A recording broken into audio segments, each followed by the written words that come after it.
Welcome back to the Heat Check Podcast. I am your host, Chris Patrick, and joining me today, as always, are my sidekicks. First, the Arizona State Fair record holder for most corn dogs eaten in a single day, Michael Benjamin. What up, but what? You don't remember that? It was a long, long time ago. How many corn dogs did he eat? A lot. A lot. And of course, also, we have Kyler Murray's dog walker, VSP Tallman. How you doing, bro? Good, guys. What's going on? Happy to be back. Walking dogs. You walking his dog? How do you know he has a dog? He does have a dog, right? It's a... I should have had his name. It's a Shih Tzu? It's not a Shih Tzu. It's no like a bulldog or something like that. He doesn't have a girlfriend, so he brought him to like his contract signing. You remember that? I missed that. Yeah. Oh, man. I don't remember what his dog's name is. Are they the same height? Pretty close. But we're here. We're recording our May episode of the Heat Check Podcast. I'm glad to be back here in the Valley Sports Plug studios, home of Valley Sports Plug. And we got a full slate for you today, ladies and gentlemen. We're going to be talking about all four Valley sports teams. And I know you're asking me, Chris, does that mean you're going to be talking about the Arizona Coyotes? And the truth is, yes, we're going to lead with the Arizona Coyotes because there's a lot of news, especially and mostly relating to the arena deal that was killed with the vote that went down in Tempe just about a week ago. Of course, we got to talk about the Suns getting bounced from the playoffs, the Diamondbacks season ongoing, and some news there, and then we'll finish it out updating you on all the disasters that are the Arizona Cardinals. But first, fellas, Michael Benjamin, how are you doing, and is there anything you want to say to the people before we dive in today? Yes, sir. We're in the dog days of summer already. I mean, if you look at the calendar, it probably doesn't say it, but we're already in the hundreds in Arizona. It's hot. It's that time of year. Some people would say that the sports time frame is cooling off, but we already know that it really isn't. The Suns have been bounced, but the Diamondbacks are going strong.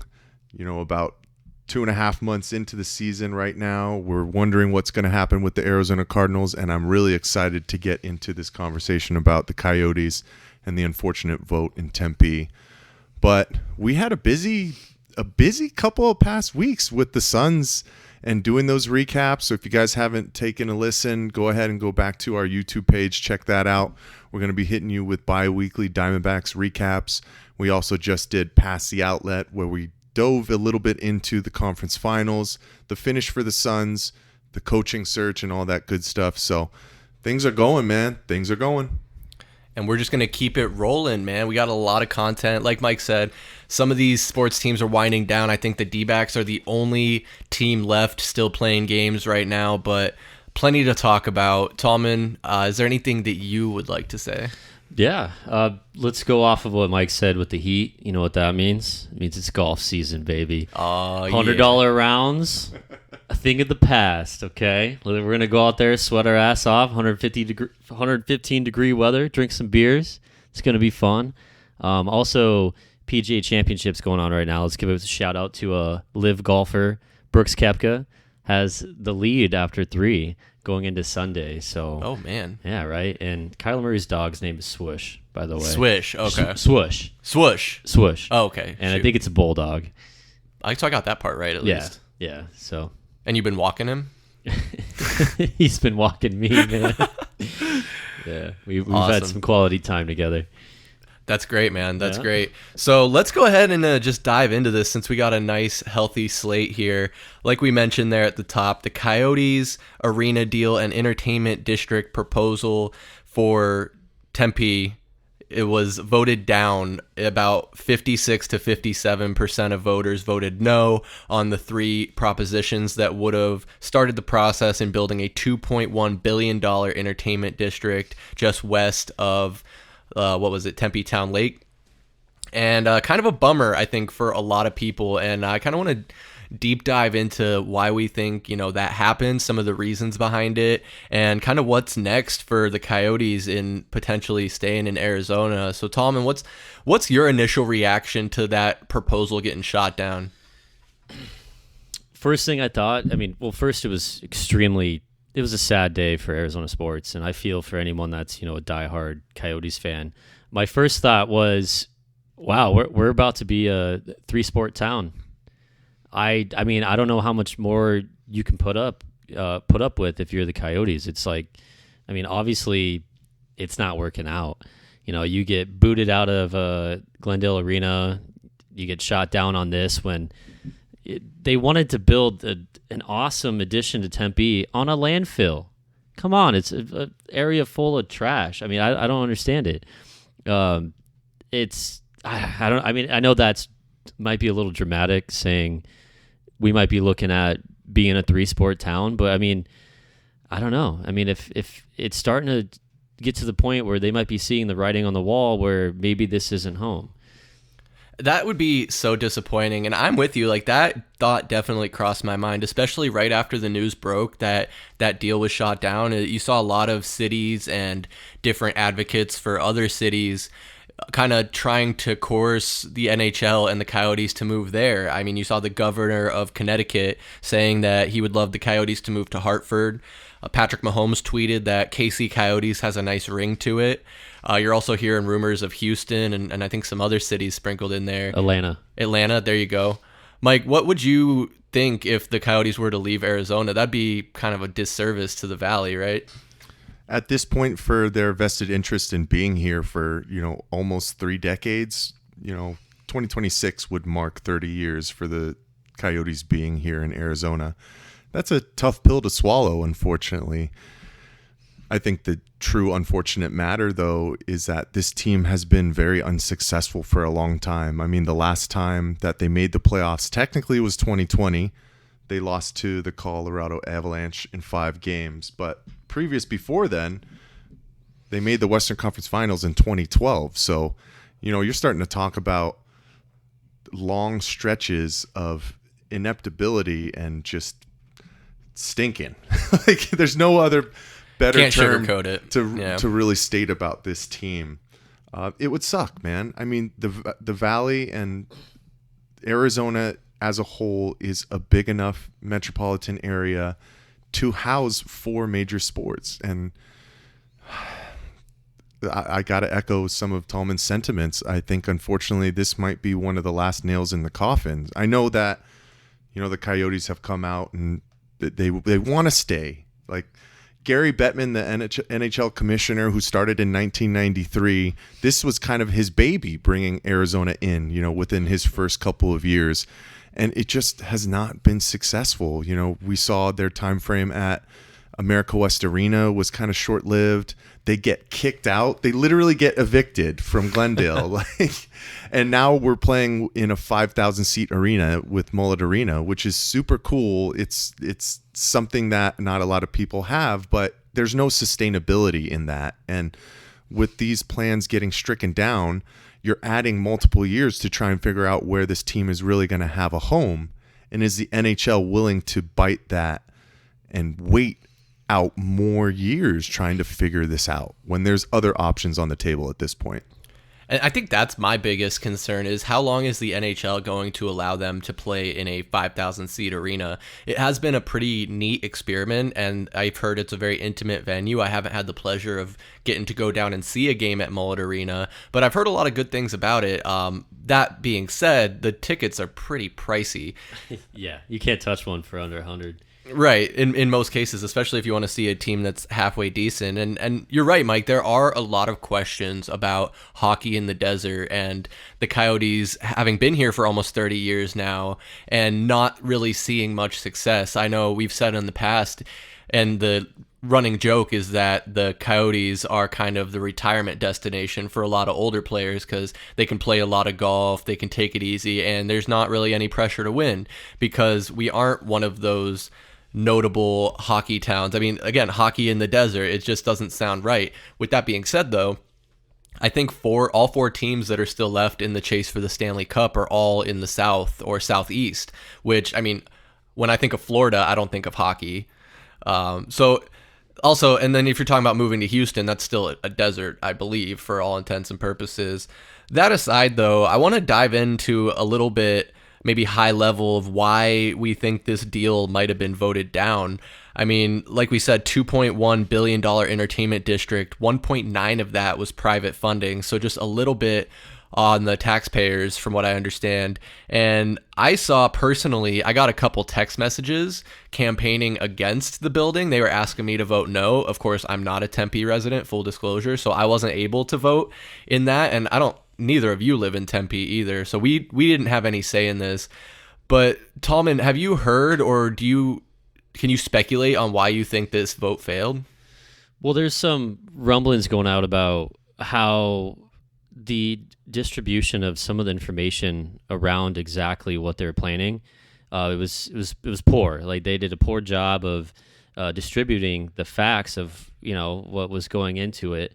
I think that was a big part of it because it got shot down like bad. It didn't even have a chance. It wasn't even close. Right. So you had a lot of, I guess, and this is speculation. By no means do I have any, we don't have any knowledge of this statement I'm about to make, where it seems like there's a lot of informed voters who were partaking in this vote. So that was the one thing where that's kind of like, well, okay. I mean, wasn't the Tempe mayor was all about it? Yeah. Right. He's like, yeah. I said he. I don't know if it's a he or a she. I think it's a he. Okay, Either way. I'm pretty sure it's still Corey Woods. Is it? So, yeah. Okay. Mm-hmm. All right. I just wanted to make sure I got that right. The other catch was the whole taxpayer money. I mean, you already said the figures there, dude. I mean, we're talking about $200 million, right? Is that what it was? Yeah, something like that, 2 to 3. Yeah, and then 100 million. And you're talking about for a whole city. I mean, that's not much, right? Mm-hmm. They're not asking for $1 billion. They're not even asking for $500 million, right? It was private. It was going to be majority of it was going to be privately funded. And so a lot of people were coming out saying, well, I'd like to see that money, used elsewhere. Okay, well, where do you want to see it done? Or it came to, because they're going to build it on a landfill. Oh, I'd like to see that space utilized for something else. What else are they going to do? Apparently, according to the city of Phoenix, they can't build apartments there. Oh, another one was, we're not happy with the increase of traffic it might bring to that part That's a of the big one city. I heard is the traffic aspect. Yeah, but then, it doesn't matter what you build there. Right? And then, have you been in Tempe? The traffic's already bad. Exactly. And then talking about the valley as a whole, what is it? We get I don't know the number. Is it 250 new residents every day or something? Oh, something like that. That might be high. Between us, Texas, and Florida, Arizona is like the biggest I mean, you guys landing destination. If you ever have to drive during rush hour, it's ridiculous. Doesn't matter where you are. And then you're thinking that this arena going in there in Tempe is going to make the traffic, any worse than it already is. It's already terrible. So that was some of the things that I heard. I think the most jarring one is the lack of information getting out to these people.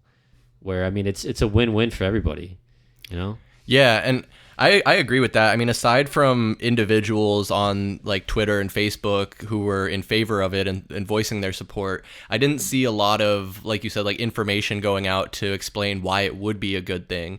And of course, none of us are tax experts or economists, but a lot of the opposition I was seeing to it was saying that the numbers didn't add up and that it wouldn't be a net benefit for the city of Tempe. But I kind of find that hard to believe. Like I don't want to keep throwing out the figures, but over the course of time, I find it hard to imagine that it wouldn't be a good way to generate tax revenue, and not just the arena, but the whole entertainment district as a whole. You're getting more people from outside of the city coming in to spend their money. That's just going to go back into the city and be able to go to those projects they wanted to see that $200-300 million go to.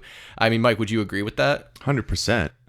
I mean, you're talking about the project as a whole. You're bringing in a 16,000 seat arena. You're adding hotels, they said about 2 of them, retail shops, restaurants, and to go back to what Tallman said, there were going to be residential units, but only about 2,000 more. So if we're having 250 people move to Arizona a day, that's basically, I mean, quick math here. That's gone within 6 days, right? Yeah, or a week, basically. Yeah, so it's really not going to make a difference. And I know that there was still the problems, I guess, that they were talking about from the airport and air traffic control. Is that correct in regards to that? That sounds right. And what I didn't understand, and I could be wrong here, but I think it wasn't even so much to do with like the planes having like interference from that. They were concerned about the noise. And it's like, if you're someone moving into an apartment by the airport, I think you know what you're signing up for. you got to know what you're signing up for, and you got to understand what Tempe is. Tempe is a college city. Right. Like, it is a college city. It's primarily going to be, 18 to 24, 25-year-old kids who would absolutely enjoy a new entertainment district. And it will continue to bring high-profile entertainment acts through Arizona. You'll have options that, of course, people can go to Glendale and have their huge concerts. They can go to downtown Phoenix. But then smaller but still larger acts can come through at that new place in Tempe. You'll continue to have, tourism attractions. You'll continue to get Final Fours, Super Bowls, anything you can think of, All-Star games, all that kind of stuff will come with it. And unfortunately, like you guys said, I think the biggest thing that made this entire proposition fall on its face at the end of the day was the true misinformation and the lack of the proper push forward from the people that really needed to get this over the finish line. And it's a tough pill to swallow once again. I might be adding that one to my list of the Mike-isms. The Mike-isms, but man, one thing that it still seems like President and CEO Javier Gutierrez, as well as Gary Bettman, they want to try and figure out a way to keep Arizona and hockey here in the Valley. But where are you going to go? I know Tallman was throwing out Fiesta Mall. I mean, how does that... I didn't say that yet. How does that work out? But, man, this is just really, really a tough one, guys. At the end of the day, that's all I can really say about it. Yeah, and then just going back to what we were saying at the onset is I am more pessimistic now that the Coyotes will be able to stay here. I know, as you're saying there, Mike, the news came out earlier this week that they're exploring the possibility of going to Mesa and the Fiesta Mall site, but I feel like they'll run into a lot of the same obstacles. And I don't know if it's just the arena at the Fiesta Mall site, or if they would still do the full entertainment district, or if the investors with the $2.1 billion would still be on board for that plan. But it's going to be more hurdles to overcome, and like I said, I am pessimistic for it. They'll be at Mullet Arena for the next 2 seasons regardless, so they still have a little bit of time to try and figure it out, but I think this just increases the sense of urgency for them to do that and do something. And I am afraid that if this all fails, if they're not able to do it at that site or on the reservation somewhere by one of these casinos, then they might be on their way out of town. And I just think that would be a huge disservice to the Arizona Coyotes fans and just Arizona as a whole, losing a sports team, and then like Tallman said, we'll become a 3-sport town. But we're gonna continue to follow this story. I'm sure we'll get some updates here over the next few weeks and months, and be talking about that on our live streams over on YouTube. So make sure you tune in so you can stay up to date. That's Valley Sports Plug on YouTube, of course. But fellas, let's move on, as we must, and talk about the Phoenix Suns losing to the Denver Nuggets in 6 games and getting bounced in a very embarrassing fashion for the second year in a row to an Eastern European white man. If I had a nickel for every time that happened, I'd have 2 nickels, which isn't a lot, but it's weird that it happened twice. Tallman, I want to pass it over to you first, because I think you lost some bets during this series, didn't you? Yeah, what's new? I stay losing bets, man. What are you talking about? Overall, though, God, the feeling of going back to Denver for Game 5, tied up 2-2, I don't know about you guys, but I was feeling super high on it after those 2 straight wins in Phoenix. And then, shit, dude, even that game, that last game, it was, we were down big in the first half, but then we brought it within a couple at halftime. We had a big run there in the second quarter, and I thought, damn, we got this. We're going to pull this together. They're going to bring that energy into the second half. And then, man, what was the run they went on to start the second half? The Nuggets, I think it was like 20 to something crazy. Was that the 20-0 run? Yeah, we just got absolutely just ran off the court. we had some feelings. I had some feelings. I'm not going to speak for you guys. Excuse me, right? I had some feelings that this team just wasn't ready. I don't think it was built to really the depth, right? The bench, That's right? the biggest thing, yeah. So it was disappointing to see. Kevin Durant, though, man. I mean, I don't know when's the right time to really sit back and get a good view of how that trade actually worked out for the Suns. And I'm not saying, but I'm still on the KD train, that's for sure. But man, he couldn't make a shot. It seemed like, when it mattered most, like the guy couldn't hit a shot. I'm gonna use the disappointed word again, but I know you guys talked about this a bunch on the past outlet, but I think the Monty firing was correct.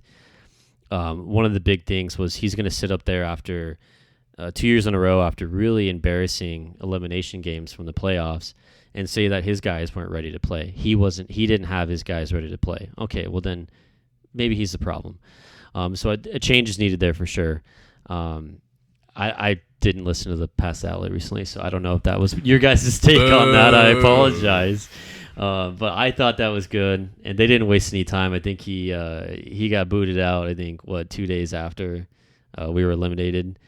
But, hey, we got Booker under contract, KD under contract. I know we're going to talk about what this roster is going to look like, that we think it's going to look like, or how it should look going forward. But, I mean, we got our two main pieces, so we are not in – we're in a good spot. I'll just leave it at that. Yeah, I mean, I don't think it needs to be all doom and gloom. And Mike, I do want to ask you about this a little bit too, and not rehash too much of what we talked about on Past the Outlet, but just to touch on it briefly. I mean, I think we were both in agreement that the Monty firing was probably the right move. We wish him well. I mean, no ill will towards Monty. It just doesn't seem like he is the right coach for this team, and a lot of different things went into that we kind of talked about. But overall, I mean, like Tallman's saying, he's still optimistic. Like, what's your level of optimism right now going into this offseason? Oh, yeah, I'm 100% optimistic that this team is going to find a way and figure out the right pieces to bring in here. A big thing about that is going to be what kind of head coach you bring in. Is it going to be somebody who has tenure, or is it going to be a brand new guy that, maybe just hands over the reins to your two superstars and works from there? I can't tell you which one is the best, but I'm definitely leaning towards somebody who has tenure and has worked with superstars and multiple superstars at that point. One of the big guys that a lot of people have already been talking about is Ty Lue. That's going to be a really tough task to get done if we can at all, because I know the Clippers are already looking to re-sign him. They had meetings this past week, and at this point, with the Kevin Durant trade, we just don't have that much capital in order to make that go down, which would have to be a trade for a coach like that. But I did want to piggyback off what Tallman said in regards to Kevin Durant. It's going to be some time, and I think we have to get through this entire next year with a playoff run, including who we see come in, to really start to flesh out our true thoughts about this trade, right? Because it can go the same way with Mikal Bridges. What kind of pieces do they build around him in Brooklyn? Because I think they're going to make him a centerpiece. And the beautiful thing about the Phoenix Suns is you have a top 15 all-time player in Kevin Durant matching with, possibly a top 5 guy in Devin Booker in today's NBA. I mean, his all-star performance, his playoff performance this year was truly incredible. Unfortunately, he did fall flat in that game 6, and that has happened a couple of times in elimination games, but he's still young. We're going to still give him some time, and his greatness within the playoffs is outweighing that at this point. But I'm with you, Tallman. It was tough to see Kevin Durant struggle the way that he did from the field. He did understand that at some points when it wasn't going, he started to attack more, so he's getting to the free throw line and still contributing from a points aspect. But I don't think you're going to be able to count out Kevin Durant in that way with his struggles. I think a big part of that was due to his just general health. He comes to this team, plays 3 games, messes up his ankle. And that that was a killer, man. I still think that was the true momentum shift for this team. Even though when he did come back within those 8 games, they won all of them, right?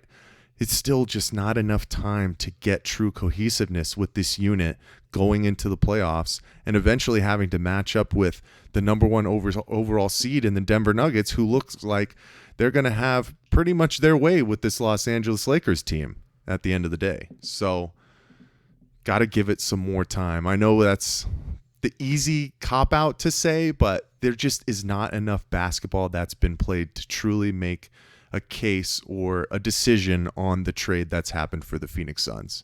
Obviously, they have handcuffed themselves a little bit with the amount of draft capital that they've traded away, but time will tell. Yeah, and time heals all wounds. I'm glad we're recording this now, about a week and a half, 2 weeks removed from that painful elimination, because I think this conversation could have been a lot more passionate, maybe just a bit of frustration being vocalized. But Tallman, I'm sorry, I'm going to pass one more question to Mike and then have you piggyback off of it. But I want to read you guys a list here of players and then ask a follow-up question. So we got Torrey Craig, Bismack Biyombo, TJ Warren, Damian Lee, Josh Okogie, Jock Landale, Terrence Ross, and Dwayne Washington Jr. Those are the list of guys that are not under contract for next season. Are there any of those names, or how many of those names would you want to see back on this roster next season? Well, first and foremost, I will start. Dwayne Washington Jr. is not on this team anymore, so I don't think we want him back. Okay, good point. I mean, you got to look at that list as well. Restricted free agents we have is Baisley, Saban Lee, and Landell. Saban Lee, it's a great Arizona story. He's a Corona del Sol kid. We love him. I just don't know if he's going to be a guy who can contribute. And we have to start talking about guys who contribute in the playoffs, folks. I know you have to build your roster for the regular season as well. You got to have some depth to go 11-man, 12-man deep within the regular season. 82 games is no joke, but I mean, if Darius Baisley isn't going to be a part of a playoff rotation, bring somebody else in. Right. You know, Bismack Biyombo, he showed that he is just too undersized, and the Denver Nuggets are going to continue to be a top team in the West who you might compete with. If you're going to try and trot him out there at the center position, it's not going to work. So I don't think you need to bring him back either. Damian Lee, Terrence Ross, and TJ Warren are all guys I am truly on the fence about. I think I'd be okay to see if you could bring back a Terrence Ross because of his explosiveness on the offensive end. But Damian Lee and TJ Warren, they're just a little bit too limited, on both ends of the floor, unfortunately. So I'd be okay with them going. I think you said Josh Okogie was on that list as well. Yep.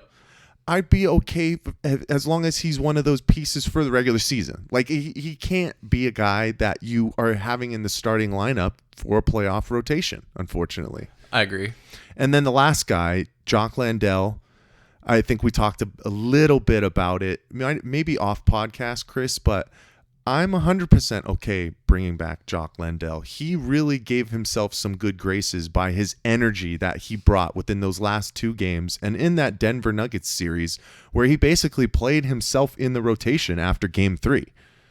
So if he's a backup, I'm okay with it. He showed that he's serviceable. Can he play in the playoffs?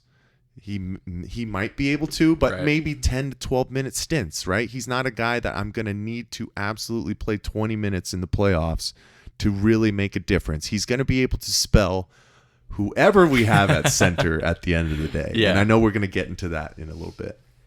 Yeah, I agree. Jock has definitely got to be the backup center option and not a guy that gets big minutes either. I agree with what you said about Josh Okogie. Maybe move him further down the bench. Definitely don't have him in the starting lineup if you can avoid it. Obviously, injuries are going to happen and you got to adjust on the fly. I don't know if I want to see Torrey Craig back necessarily, especially for what the type of money I think he'll be commanding. But Tallman, to shoot this over to you, I know you were a big fan of the 6'11" Australian Jock Landale, right? Would you be pretty stoked to see him coming back? Who said I was a fan of him? Come on, you gotta love. You don't like love Jock. Come on, mate. Yeah, so I would love to see him back, and in the exact capacity that you guys have been saying. He better not be starting.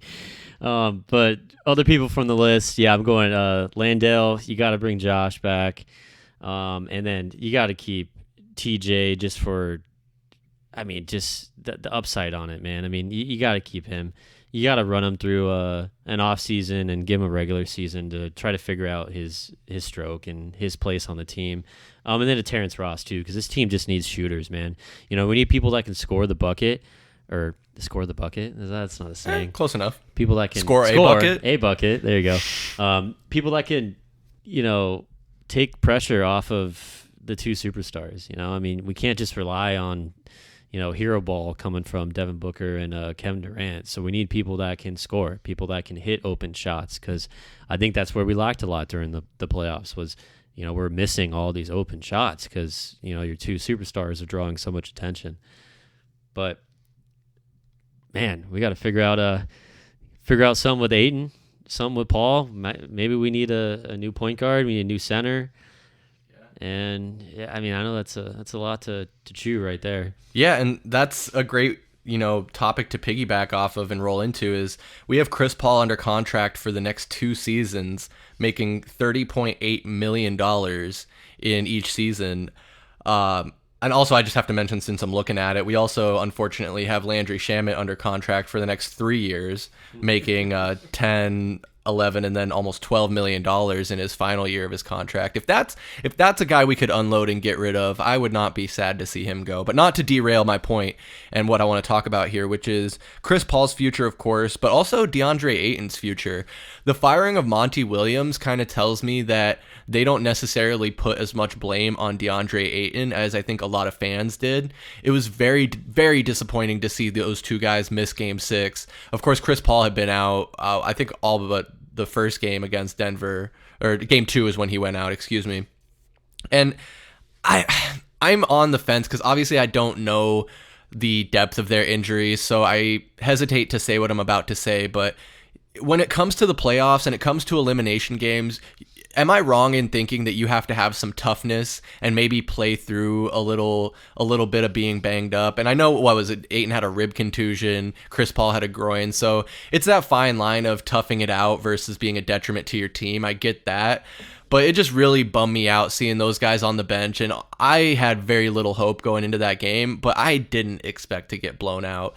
Going back to what you said, Tallman, I had some hope after Game 4 when it was 2-2 and the series was tied up.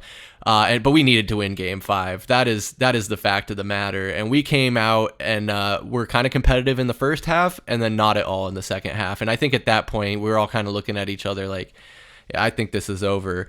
So, Mike, I'll ask you, I guess, and then get Tallman's opinion on it as well. Should we look to move DeAndre Ayton? There are rumors going around of a potential deal with Portland that would bring us, I think, the 3rd pick in this upcoming draft. Yeah, I'll just be brutally honest with you guys. I think it's that time.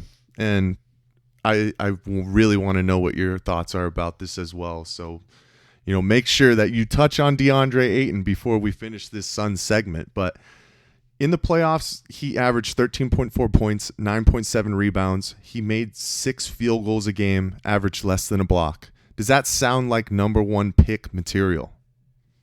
No. Negative. It does not. I think the entire downfall of that Denver Nuggets playoff series was when he decided to step out of the bench and go to the end after people were trying to hold him accountable, a.k.a. Devin Booker and Kevin Durant. Your 2 superstars who are trying to be leaders for a guy to put him on his back and take him to where he needs to go, because these are the next steps for DeAndre Ayton. And he showed his hand that he doesn't want to be a part of it. I will say, I know that we heard some things about his rib contusion, that he was struggling to breathe and that kind of stuff. So that's a big question mark. He was able to finish Game 5, so he did tough it out. But going back to your point, Chris, as well, where it's like, it's playoff times, you got to fight through this. I think it might be a little bit different when you're 38 years old and the ability to tough out things, Good especially point. With the groin. And I can speak from firsthand experience. I'm not 38 years old just yet, but I did pull my groin on the exact same day that Chris Paul did, playing basketball on Sunday morning. And it took me about a week and a half to come back before I was playing again. you can't get a step depending on what side it is. If you try to put any pressure and force to move or drive or anything, you can't do it, man, even with a pool. So unfortunately, Chris Paul has started to get this stigma, though, of a guy who can't make it through playoffs. And, what's the definition of insanity? Doing the same thing, expecting different results over and over again, right? So that's just what we know. And going back to DeAndre Ayton at this point, I think we've already heard some rumors as well. We know kind of what happened with him and Monty Williams the previous season, but now it's sounding like reports from both sides of the camps is they're kind of done with each other. The relationship has soured. They're ready to move on, and everybody just kind of needs to get a breath of fresh air. And if you were to tell me, and our guy Flex from Jersey, who's the one who kind of broke the news about the possible rumors about this trade for the number 3 overall pick with the Portland Trailblazers, DeAndre Ayton, and obviously it would probably have to be, some other pieces that go to the Portland Trailblazers. For you to tell me that we might be able to trade Ayton for a top 3 pick, I'd be kidding myself at this point, especially with the way that he finished these past couple of seasons, unfortunately. So, man, I'd love to get into this 3rd pick here and the possibilities that could be coming to the Suns, but I definitely want to pass it back over to you guys for kind of your last thoughts on DeAndre Ayton. Yeah, I think I'm perfectly comfortable with moving on for him. I just worry about who we would be able to find to fill that starting center position.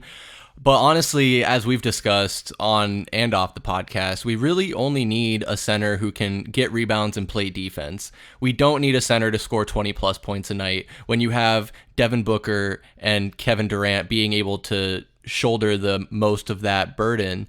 So I'm perfectly fine, especially like you say there, Mike, if we can get a 3rd round pick for him and get a young guy in here to get, who better to mentor a young guy than Kevin Durant and Devin Booker at this point in their careers respectively. And even if we do end up keeping Chris Paul, that's another guy who's a great locker room presence. He's like a coach on the floor. It's looking like we might be stuck with Chris Paul. I was just seeing a rumor of maybe San Antonio having a little bit of interest, pairing him up with Wembanyama.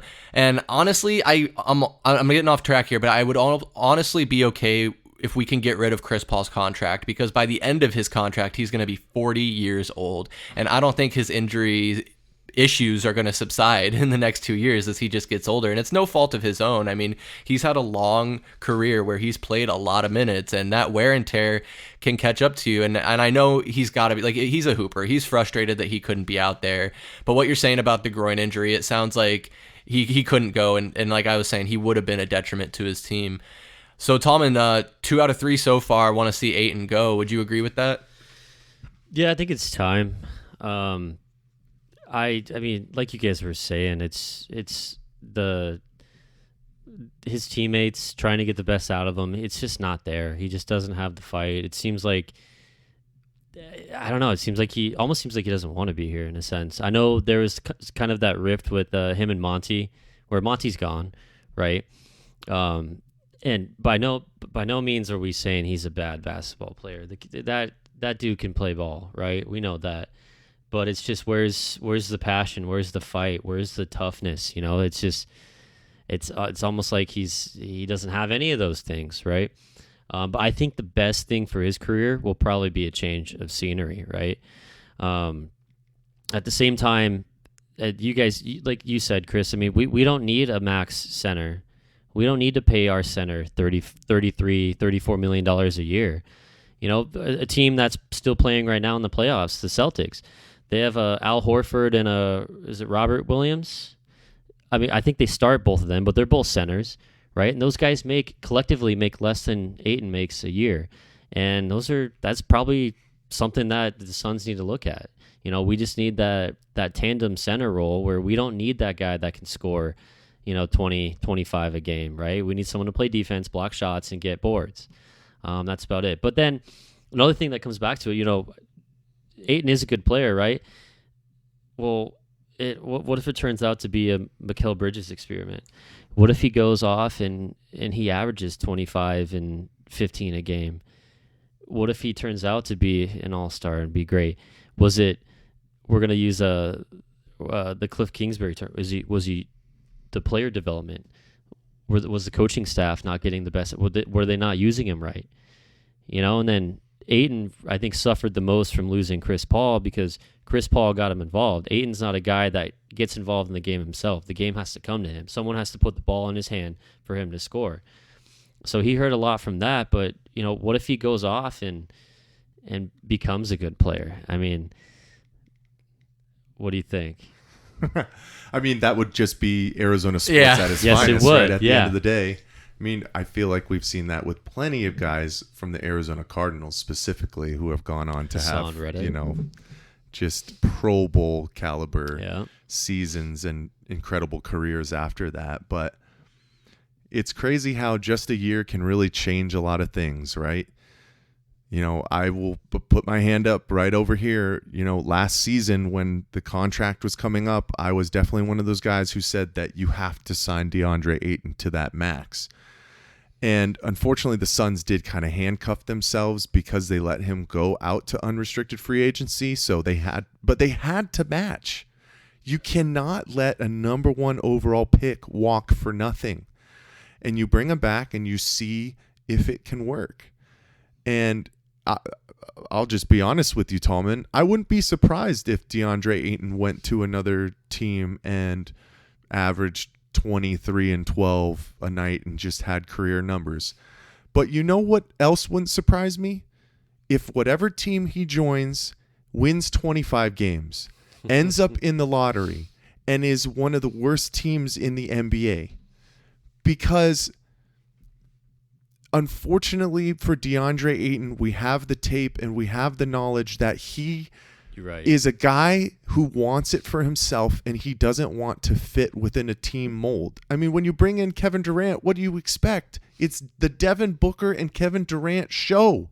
You have to find a way to fit within this team if you want to be successful. And yeah, he had his riff with Monty Williams, but he's already having these other guys trying to hold him accountable, and he's stepping away and not putting his hand up and saying, I'm ready to accept responsibility. I got you. I'm not saying that they should bring him back and try over again with the new staff, new coaching staff. I'm not saying that. I think, like I said, I'm going to stick to, I think a change of scenery would be best for both parties involved. Yeah. No, I totally agree. And I echo what Mike's saying is, like, we have the tape on DeAndre, and we know that he ball watches when he should be rebounding. We know he would prefer to shoot a floater rather than take it to the rim. And I don't think that's going to change on a different team, because that's something that isn't a game plan. That's nothing a coach can do. That is the player on the court not being awake enough to make those decisions. And Monty can tell him what to do all he wants, and Devin Booker and Kevin Durant can try and tell him and coach him up. But if he's not hearing it because he's frustrated and too immature to receive feedback, it's what can we do? What more can we do? Yeah, we're not even at the point of looking at stats anymore. We know this guy can produce if he's given the opportunity. Unfortunately, we did start to see him get away from his game that he truly had within his limited touches that he had.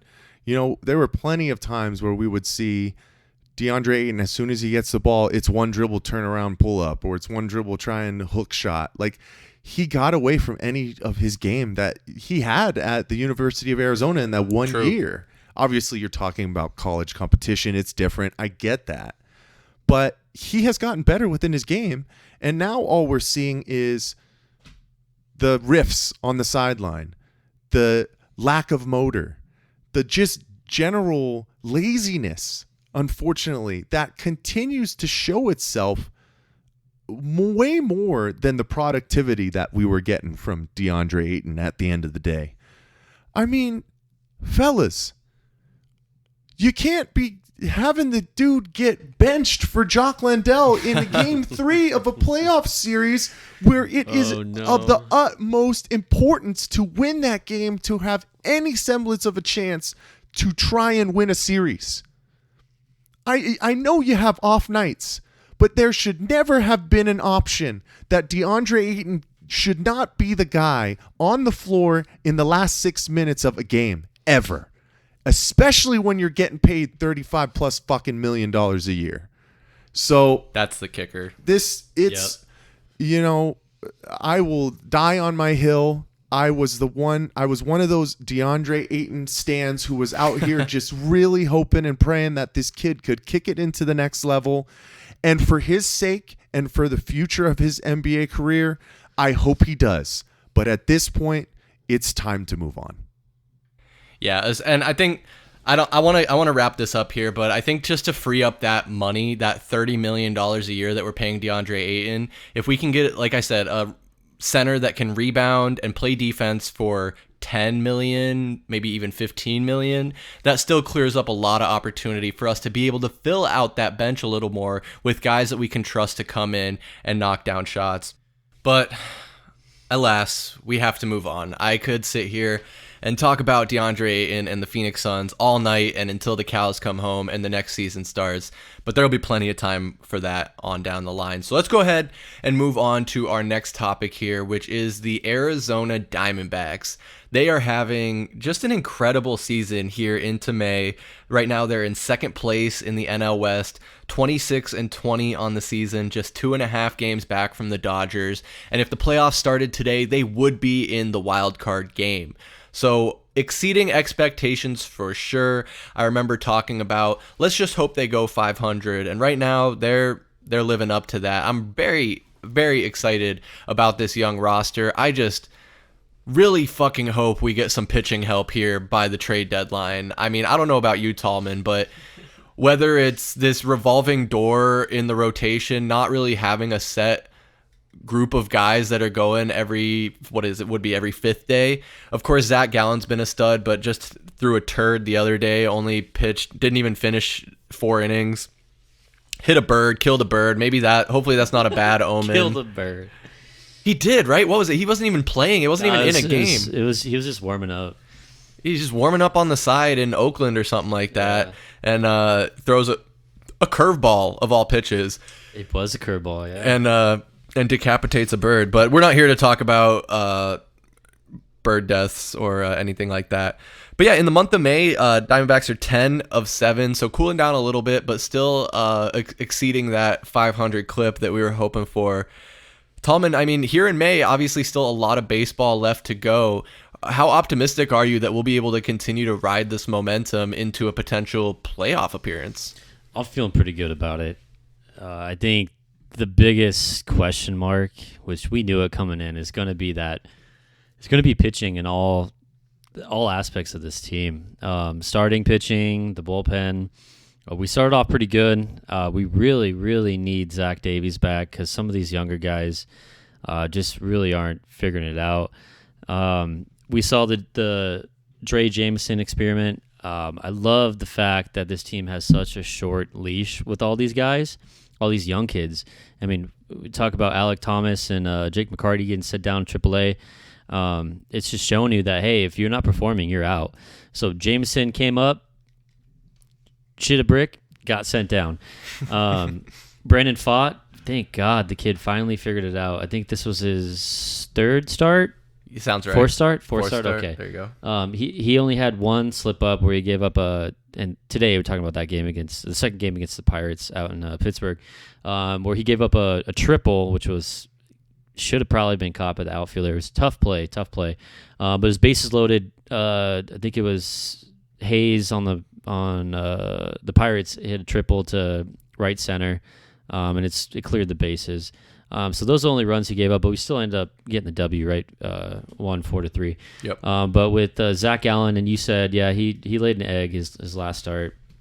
But I mean, come on, it's Major League Baseball, man. You know, people are gonna have that outing every once in a while when you're just not throwing your best stuff. But he's solid. We know that. Merrill Kelly's been outstanding for what we need from him. If Pfaadt can figure it out, man, that would just be incredible. We get Davies back, someone that's proven, someone that can throw the ball. That'd be awesome. And then you can just run around. Is it Ryan Nelson? Yeah, Ryan Nelson. Ryan Nelson, and then is it Tom Henry? What was it? Yeah, Tommy Henry. Tommy Henry, that's right. So those guys, as long as we don't have to rely on them every fifth day, I think it's more. I don't know. I think it's a toss up between Henry and Nelson, but then you go back to the bullpen, it's just, man, it's like any given day, one guy is just going to implode. I mean, Chafin had it. A Castro guy had it. McGow. Is it McGuff? Is it McGow? It's no. McGow. McGow. Okay, McGuff. What the McGuff. fuck? Scruff McGuff. Scruff McGuff. Jesus Christ. So the bullpen's going to be bad. I mean, Joe Mantiply where is he? We don't even know where he is. So the big key to this, going back to your question, sorry, then I'll go into the big key. Oh, go for it. Is I'm extremely optimistic that we can keep this momentum going, and maybe we're going to be playing some baseball late in this year. But it's going to be that trade deadline. I can't remember the last time the Diamondbacks were buyers at the deadline, and the big thing is we don't need position players. We're good. Our offense is kicking, running, and doing what it's supposed to be doing. But they need to add some pitchers at that deadline, and I think it's really going to be bolstering up that bullpen. And I think the starting rotation is going to come together once we get Davies back. I think we can get by, having a struggle from Henry, Nelson, and Fott, every 4-5 game. But I think it's great, man. This has been a hell of a season, and shit, right now after the sun's going out, the Cardinals just continuing to be a dumpster fire. The Coyotes probably moving out of town. Like, we need this right now in Arizona sports. It's a good, very good, positive energy that we have come from the Diamondbacks. I absolutely agree. It's good to have something to root for in the summer, and to have the Diamondbacks be a competitive team again, giving us a reason to go out to Chase Field and catch a couple games. And of course, we're going to continue to follow the Diamondbacks, but the fact that they're able to win games and be competitive just is the icing on the cake. But it can't be understated how badly we need to improve this pitching staff. This pissing staff. If we're going to be competitive and be able to, like I said, we're right now could be a wild card if we continue to play as well as we are. And if maybe the Dodgers hit a few snags, they're not as good as I think everyone anticipated they would be. Of course, like I said, a lot of season for them to figure it out, for us to figure it out. But you're absolutely right. What I was saying there is we have to increase our quality in the pitching staff, and not only in the starting rotation, but in the bullpen. I mean, Mike, how comfortable would you be sacrificing one of our offensive prospects for a potential decent starting pitcher or bullpen guy that can come in for us? I think you'd have to say you'd be 100% on it. And you could look specifically in that outfield. I mean, those guys specifically, just like Alec Thomas, who just got sent down, we have people in the back seat that are going to be coming up sooner rather than later. I know Andrew Jones was just drafted, but like you said, Tallman, they're ready to get these guys in who can produce, and they're going to have a short lease. And I know that there's going to be some teams who might want to bite on some of those outfield, prospects and that kind of stuff. But yeah, that's the 100% thing that we're still looking at is this pitching staff. I mean, finally, Brandon Fott. How do I say it, Tallman? Tell me. It's Fott. It's Fott. Fott. Okay. Not fat. I want to say fat. Mr. Fat. But, after struggling within his first 2 starts against Texas and Miami, he finally showed what we were hoping for in that pitching output on the 14th against the Giants. And today, unfortunately, he's still searching for his first win, but starting to gain the right course and moving forward. I love to see it. And like you said, Chris, Zach Gallen, everybody puts out a turd every once in a while. They show their ass, if you would say so. But Zach Gallen has been in the early, kind of scene in regards to the NL Cy Young race. He's got to be top 3 right now, and he's been an absolute ace for us. So I would totally be okay with, making some moves to shore up this pitching rotation or this bullpen and make sure that this team continues to have some good momentum going on to the latter half of the season. I mean, if you were to tell me 50 games through this season that the Diamondbacks would have the 3rd best record in the major leagues, I would have slapped you and said, stop lying to me. Like, come on now. And now that the Dodgers lost today to the St. Louis Cardinals, who have been absolutely horrid, we're only 2.5 games out of first place, and we were playing, tug of war early to start in that first place position. You just can't say enough good things about the start for this young Diamondbacks team right now. 100%, and it's been exciting to watch, and I'm totally here for it. I think on top of making some moves to bolster this bullpen and the starting rotation, if we can get our guys healthy too. Tallman, you mentioned there a bit ago, Mantiply, right? Right now, it looks like he's starting to get some activity. He might be working his way back. He's starting to throw the ball again. But another guy, Carson Kelly, I don't know if there's a timetable for his return necessarily. Maybe in the late summer months, it looks like. But he's out with a fractured forearm, and they just recently moved him officially to the 60-day injured list, which does clear up a spot on the 40-man roster. So I think that's a smart move. I do like what the front office is doing. I like the way Torey Lovello has been managing these guys.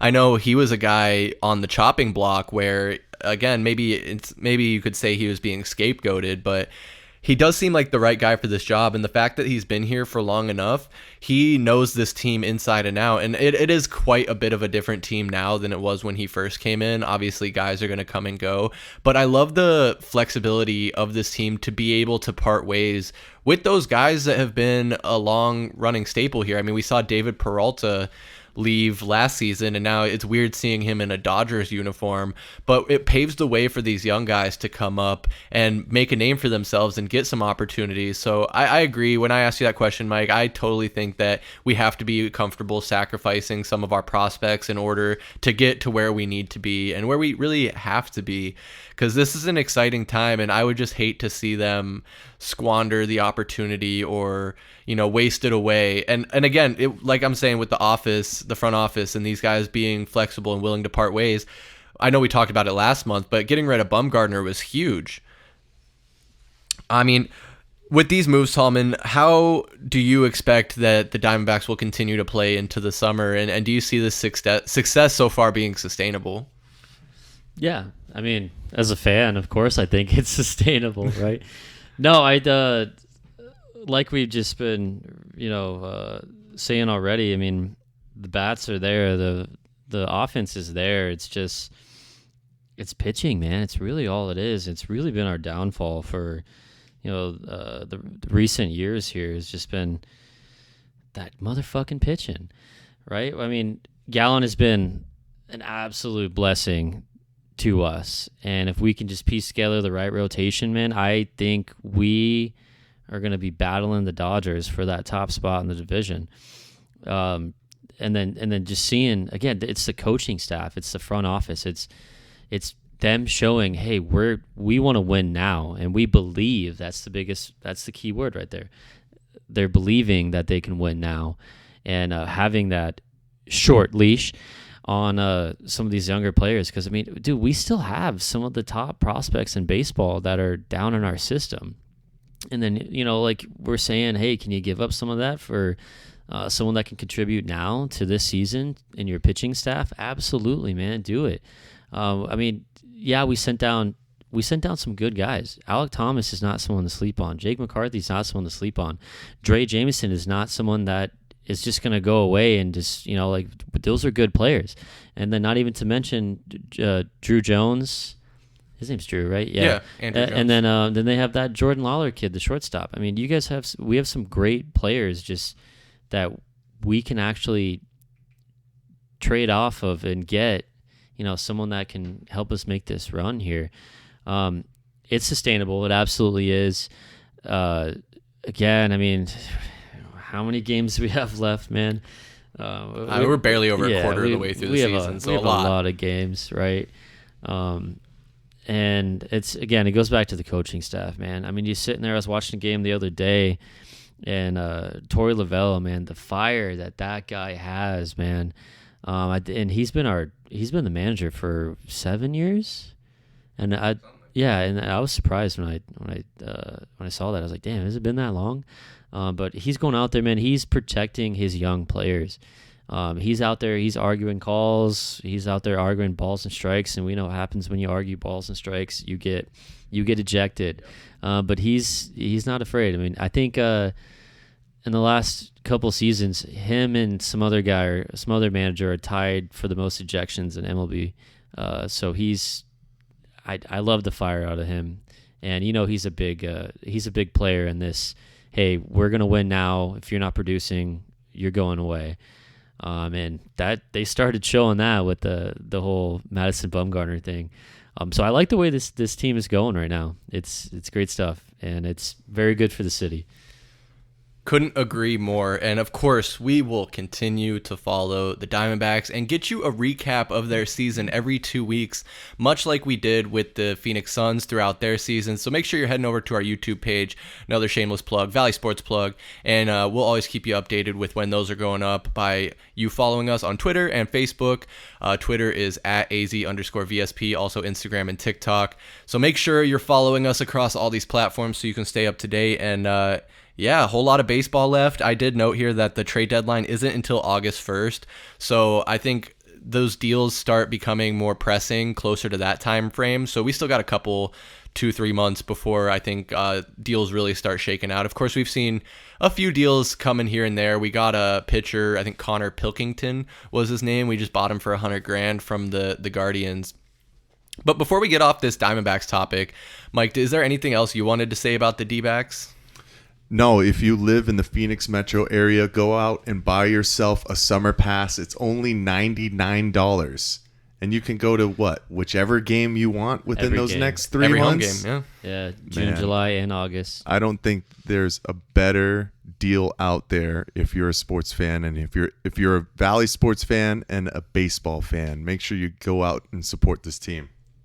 I know I for sure am going to get that summer pass. Like, even if you only make it out to a handful of games, I feel like it's worth the money. And yeah, support the boys, man. It's going to be a great season, and for that deal to be going on right now while they're having this success is even better, icing on the cake. So, fellas, the last topic we have on the agenda and the last Valley sports team we have to talk about is, of course, the Arizona Cardinals. We're not tanking. We are not tanking. Shots. Just let Jonathan Gannon lie to you. Explosions. And I can't wait to see his post games when we get blown out by 30 and he'll say shit like, "Oh, our guys played really hard and I feel like we had a good game." I just expect him to lie to us all season long. Very special. It's honestly like maybe it's premature, but he's making me miss Kingsbury a little bit already. You guys lost by Don't 21. lie to yourself. Take a day off. Damn joker. Maybe I just can't remember how bad it really was, but I know since the last time we did the Heat Check podcast here, the draft hadn't happened yet, and now it has. But we did a whole segment of that over on our YouTube page, so make sure you go check that out if you want our in-depth coverage and opinions on what the Cardinals did in their 2023 draft. Some good picks, honestly, some good moves. Austin Fort, wheeling and dealing, really setting us up for next season because we are actually tanking, whether they want to admit it or not. And definitely will have a top 5 draft pick and could have the top draft pick and be in the sweepstakes for one Marvin Harrison Jr., which I think would be incredible. But guys, some things I want to talk about here while we still got some time is the schedule came out. Of course, we already knew the opponents and who they would be playing, but now we know when they'll be playing and where they'll be playing those games. And no prime time on the schedule. You got to love it, man. The first time that the NFL comes out and basically says, hey, we're going to try something new. You know, we always gave an opportunity to have every team have a primetime game, even if it was just considered a Thursday night football game. And the first time in NFL history that it happens, the Cardinals are so bad that they don't get an opportunity to have a primetime game. You just can't make it up, folks. Are you surprised? No, of course I'm not I wouldn't surprised. put the Cardinals but on my prime time. goodness. No, everyone's out here saying we have the worst roster in football, and they might not be wrong. You wouldn't have even put them in prime time in like week 12 when Kyler Murray finally comes back from his ACL injury? Yeah, good point. Yeah. Yeah. Is there any chance, and this is just a random question that just popped in my mind, do you think there's any chance that we're just doing so bad that they don't bring Kyler Murray back at all this season? They can't do that. No. He has to come back, man. Yeah, not with that investment. You have can't to sit get him there. on the field. Yeah, you can't sit there. Well, yeah, the investment part, and then you also can't sit there and act as the leader of this team and watch all the other guys around you, all your teammates out there fighting and getting beat up every single week, and probably ended up losing a lot of games, and just sitting on the sideline and not being a part of it. That's just not you. That's not how a leader works. Something though that I'm struggling to wrap my head around, and I say that I'm not a lot of things, and because I'm trying to be as transparent as possible. I'm not a doctor. I'm not a medical expert. But what I'm having trouble wrapping my head around is we're starting to see all these videos of Kyler Murray working out real hard, doing squats, throwing passes, and it's May. So we still have June, July, August. We have 3 full months, and they don't play a game till September. And you're telling me he's not coming back until week 12? What would that put us in? December? How is that? Yeah, December. How is that even a reality to where, like, when the injury happened and we kind of were looking at the timetable, the normal timetable for this type of injury, they're like, yeah, he might be ready to go for week 1. And now it's like dead, like, nope, not till week 12. Like, what is going on? That's why I'm like starting to get that question in my mind of like, will they not bring him back at all? Are they gonna maybe look to trade him? I mean, I can't imagine a mid-season trade of that caliber happening. But it is just a head scratcher to me, like how you can say that he's progressing so well on his rehab, but at the same time he's not coming back till week 12. And then for Jonathan Gannon to sit there and lie and tell us that we're not tanking, we're going to try and win games. Games aren't won in the offseason. It's like, well, everything you're doing, again, we've said this before, everything you guys are doing is telling us that you're not trying to win games this season. And the NFL sees it, obviously. No primetime games. We don't deserve it. Not at all. And then going back to the tank, he has to say they're not tanking. What player that's going to put on that uniform is going to go out to war every Sunday for a coach that says they're going to go out there and lose games purposely? I mean, it's lip service, man. He's got to say those things. Just like how he said DeAndre Hopkins is his ex-receiver, right? I mean, I hear you. I'm sorry to cut you off, but I don't want to keep rehashing these conversations because like we've said, like, and Mike has pointed out, you're right. You can't come out and say that we're tanking, but there's a way to answer the question without straight up saying like basically the way he's answered it so far is like, oh, you don't know what we're going to do. We're going to win a bunch of games this year. And it's like, bro, don't fucking lie to us. Or are you just lying to yourself at this point? He's probably lying to himself. He knows damn well. He looked up and down that roster, and there's a reason why they're coming out saying we have the worst roster in the league. It's no lie. They know. I mean, come on. It's what they do for a living. I mean, you don't think Austin Ford came in and said, "Shit, we got a lot of work to do with this roster," right? Oh, without a doubt. Going back to what you're saying with the Kyler coming back week 12. The only thing so let's be optimistic for a second. Wow, Cardinals fans are being optimistic about their 2023 season projections. It's hard for me to do. It is. It's tough, right? It just makes no sense. So you sit and think, okay, well, how are we going to be competitive without Kyler Murray under center? Well, he's never under center, but without Kyler Murray as our quarterback, we didn't add a single quarterback that could be competitive right away, that has experience. It's a veteran. All we did was draft our boy Toontown, Clayton Tune. Yep. So the legacy. Yeah. So the only reason you can think, okay, well, they're going to waste money on bringing in, a Mayfield, or what was the other guy? Jacoby Brissett. So what if Murray comes back sooner than week 12? What if we're looking at a week 4 or week 5 return? I know we've thrown this idea around before, but what if we see him back in 4 or 5, week 6? And what if we only have to manage a handful of games without him? Right?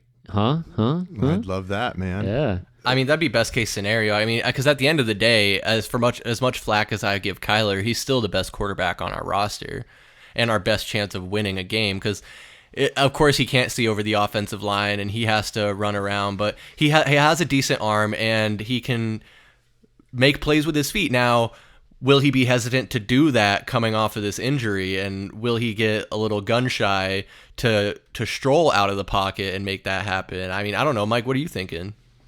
I mean, maybe that's why you make that first-round investment in Paris Johnson to start solidifying that offensive line so he doesn't have to be running for his life anymore. Obviously, his game is predicated on getting out of the pocket and making things happen. So we still want that to be a part of it. But if he doesn't have to do it all the damn time, maybe it's going to be a positive for him. But what, are you guys saying you're not trusting in David Blau? Blau. No, I bet you he doesn't even make the roster. Colt McCoy's still on the roster, right? Yeah, he is. We're going to go into Poor the Mr. season. He's old, though. We're going to have Murray, McCoy, and Toon. Blau's not going to make the 53. And I know, Tallman, you were talking about you're starting to kind of change your narrative a little bit I more am. on Clayton Toon, and it sounds like he might get an opportunity to maybe win the job during training camp. He should. And don't forget about Jeff Driscoll, guys. He's going to be on his couch, man. You got to have some quarterbacks on the roster, so Oh, I wouldn't yeah, be surprised true. if one of them makes it, Yeah. unfortunately. I mean, Yeah. Colt McCoy is a 36-year-old quarterback. Going to be 37. Yeah, and they don't even know if he's going to be ready, He's man. no spring Remember? chicken, right, Mike? Yeah, say it. He's no spring chicken. That's right. And his name's not even Colt. His first name is Daniel. Is it really? Fuck, I Fun didn't fact. know that. Yeah, I just learned that. Wow. The deep cuts you find on VSP. That's what we're all Oh, about my here. goodness. Oh.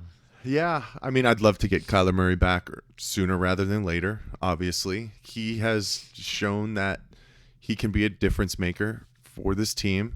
You still have to think that we still have some offensive weapons. I mean, currently DeAndre Hopkins is still here. His best pal, Hollywood Brown, is coming into his second season here. And you have to start thinking about, what is really left within James Conner. What are we going to get from our new draft picks in regards specifically to Michael Wilson from Stanford? I know Tallman hates it, but he's going to have plenty of opportunities to, get on the field and try and be a difference maker. But What is that, the wide receiver? that's the guy from Stanford, yeah. That's the guy that doesn't know how to stay healthy. Oh, yeah. I He's mean, I played feel like we like took what? a couple of guys that He's didn't played know how like- to stay healthy, like Garrett Williams from Syracuse, the cornerback as well. Oh, yeah. Yeah, he just tore his ACL or some shit. You mean the guy that only played 18 games in college or Yes, something like that that? guy. Over 4 seasons. Yeah, he's got a lot of experience. Yeah, I can't wait. That guy. But, I'm I mean, just fucking with you. my favorite thing now is that we don't have to be thinking about when we're going to play these teams, right? The schedule has finally been announced, and per NFL research, they've listed the Cardinals as the 11th most difficult schedule for the season, which is kind of odd Thanks, when you NFL. finish with the third worst record in the league. But we're not going to go crazy on that. Eagles got the most difficult, would make sense because they went to the Super Bowl. Opponents last year that the Cardinals are playing were 148, 137, and 3 last season, which is surprising. We're playing teams that had 3 ties. We had multiple ties. We had that many ties last year Yeah, we in did. the Wow. NFL. I didn't know that. Yeah. But I mean, yeah, we're gonna have some tough matchups. We're playing the Bengals, the Ravens, and the Cowboys. The beautiful thing is they're all at home. But how beautiful is that? Because we've already seen that home field advantage at State Farm Stadium really isn't anything. Unfortunately, at We're the gonna moment, get pooped on. we get to play the Steelers in Pittsburgh. I know we were trying to think about making a trip out there, but sounds like some plans have changed. We'll keep you guys updated to that as well. But we're starting the season in D.C. against the Commanders, and then we have another tough matchup right away, but coming back home to play the Giants in week 2. So it's going to be a tough early start for the Cardinals, especially trying to figure things out, trying to put these pieces together, especially with a brand new coach and a brand new scheme on both sides of the football.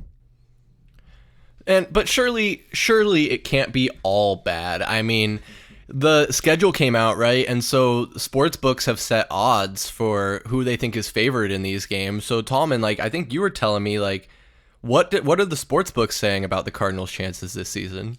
They think we're gonna lose every game. Oh, We're gosh. the last I saw, we're not favored in a single game.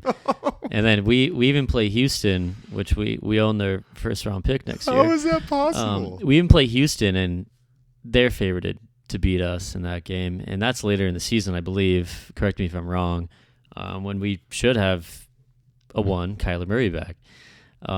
Middle of the season. Is it middle season? What week is it? And those are our best odds. The Houston Texans are right now favored -2 over the Arizona Cardinals. Okay, so it's going to be on November 19th. Oh, can't wait to watch that game. That's that going to be great. Be a shootout. Oh, yeah, man. Oh, Jesus Christ. Battle of the Titans there. Yeah, it's... Oh, dude, if we probably won't win a game. I just don't see how they're going to win a game.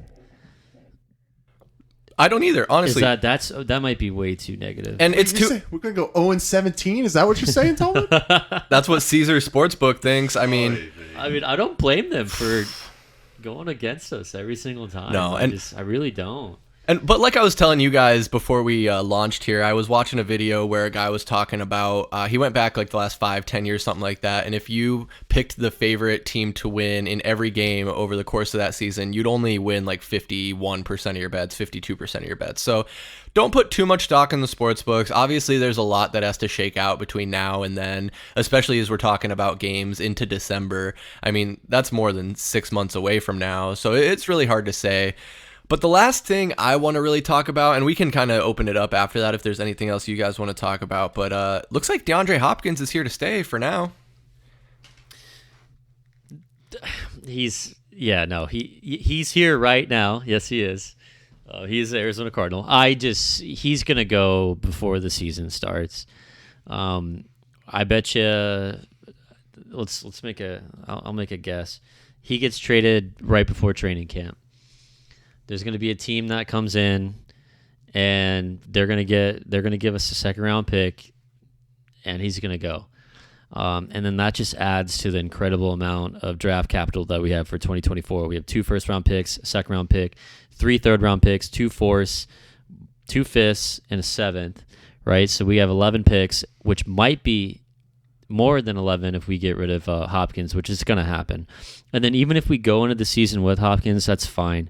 What's going to happen is we're just going to have to sit there, and this is going to be bad for me to say. I don't wish injuries on anybody ever, but we're gonna hope for one of those major contenders. One of their key guys are going to get hurt midway through the season. They're going to come knocking on Austin Ford's door and say, "Hey, we'll give you whatever you want for DeAndre Hopkins." So mid-season trade, I'm going to guess he gets traded before training camp or before the start of the season. Okay. All right, Mike, I want to know what you think, but first let me hit you with this from Pro Football Talk and NBC Sports. They say at this point it makes sense for the Cardinals to wait until after June 1st. That would split the $22.6 million cap charge in half between 2023 and 2024. But the problem is, as recently noted by Albert Breer of SportsIllustrated.com, that no one wants to pick up his $19.45 million salary for 2023. And faced with that reality, Hopkins' best move is to stay with the Cardinals, who remain willing for now, of course, and proceed with that salary. But of course, it doesn't mean that it'll stay that way. If they can't trade him, maybe the Cardinals will cut him because his salary is not guaranteed, and it becomes guaranteed as a practical matter as of week 1. Ooh. So they'll be trying to do something within June. You can't. They're not going to cut him. He's too big of a piece. Well, I mean, if you're not tanking, you're not going to cut him. But if you are tanking, what's the point of paying a guy almost $20 million just to lose 15 games? You're not paying anybody else, man. It's not going to hurt him. But you save $20 million. Just hold on to that salary cap for the future. But someone's going to come knocking. Like I said, someone's going to come, and I mean, you got to get something from him, man. You do. You do. You absolutely do. You can't. 100%. You can't sit here and give a first-round pick for Marquise Brown, and you can't get anything from Hopkins, and you have to cut him. That's just going to be poor if that happens. You can look at the way that the Cardinals did get DeAndre Hopkins, and they basically fleeced the Houston Texans, though. So you could kind of call it a squash. But, yeah, you still don't want to eat that amount of money for a guy who will be a contributor 100%. DeAndre Hopkins is still one of the best wide receivers in the NFL. But for a team that, guys, they showed their hand. The way that they maneuvered within the NFL draft this year to acquire all of this capital for 2024 shows you that they're looking forward to build with youth, and that this year is not going to be the year. So you don't want it to become a DeAndre Ayton situation where you let, a high profile piece on your team walk for nothing. You got to try and get some kind of capital for a DeAndre Hopkins. And with exactly what Chris just said, I mean, I'm not surprised why we didn't see a trade happen at the NFL draft, because of the possibility that you can get, a split with that salary for a team. And I'm still with you, Tallman. We're going to try it. We just got to try and move him. I mean, what? Is he even here working out? No, he's in Houston doing real estate still, right? Yeah, he's in Houston. Gotta be. And then what was it? Everyone was hitting him up on like Instagram or Twitter saying, please don't go, stay. And then he posted that thing. He said, who said I want to leave? Did you guys see that? Yeah. That's what kind of made me think of like. Right. So, but I'm not shocked at all a trade didn't happen during the draft. We talked about this before. When you're going into the draft, you have all these awesome draft picks, and you're going to get all these great prospects. You don't want to get rid of them, right? You value them so much more when it's right there in front of you, right? It's so going into the season, some team's going to go like let's use the Bills as an example. Wait, so you mean I can have Stephon Diggs and DeAndre Hopkins for Josh Allen? Oh, and I only have to give him a second-round pick next year? Well, shit, the draft's not for another 10 months, 8 months. Fuck it, let's do it, right? So it's not fresh in your mind. You're not thinking about that. You're thinking about selling out, winning now. Like, shit, I'd give every single draft pick for the next 2 years to win a Super Bowl this year, right? That's how, I mean, look at the Rams. That's exactly what the Rams did. The Rams sold out, gave up everything just to win that one championship. Was it worth it? Hell yeah, it was worth it. Look at them. They're in salary cap nightmare right now. They really are. Very true. So someone's going to come, man. I bet you he's going to get traded, and we're going to get a second-round pick. That's my prediction. Oh, man. Let's hope we get something for him, because it would be quite a disaster to just let him walk. But at the same time, if it could free up that money, we're not going to be competitive this year. Free it up for next year, and maybe we can build a competitive roster in the 2024 campaign.